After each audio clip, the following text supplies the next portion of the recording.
Halo. Hai. Sini deh teman-teman. Aku pengen cerita boleh ya?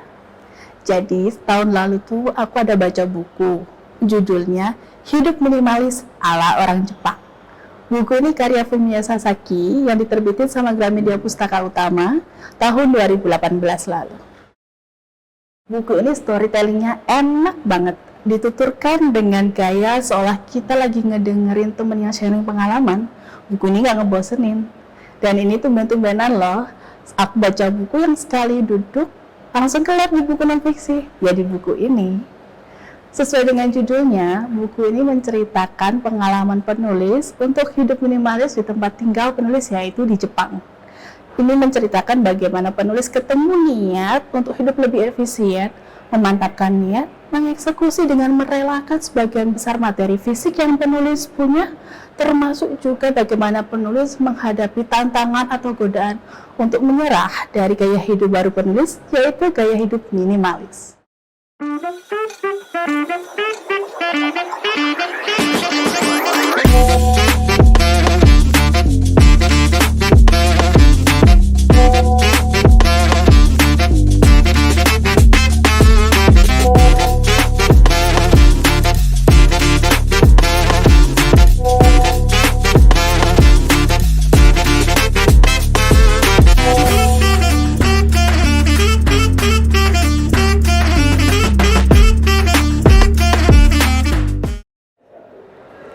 Itu tadi beberapa testimoni yang aku dapat dari teman-teman yang udah baca.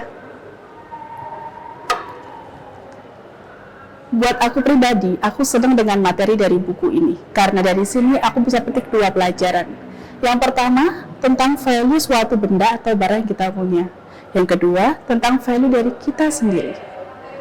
Value suatu barang, aku memetik pelajaran bahwa ketika kita memiliki, memperoleh atau mengambil suatu benda itu nggak ngasal, tapi kita betul-betul mempertimbangkan fungsi dari benda itu seberapa besar mampu membuat hidup kita lebih optimal.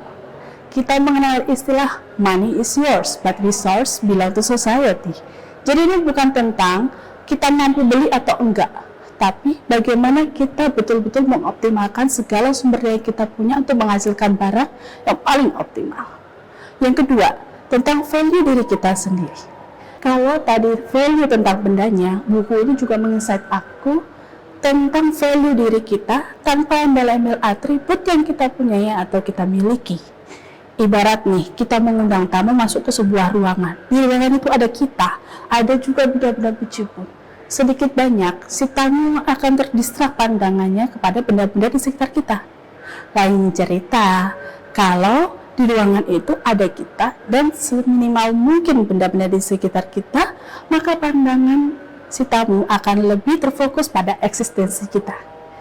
Ini buat aku menarik karena mau nggak mau kita harus punya value diri kita yang layak untuk dinilai. Ujung-ujungnya kita akan berusaha untuk meningkatkan value kita sehingga menjadi lebih baik. Nah, itu cerita aku tentang serunya buku Hidup Minimalis ala Orang Jepang karya Fumiya Sasaki yang aku baca dan aku petik pelajarannya. Kalau teman-teman sekarang lagi baca buku apa?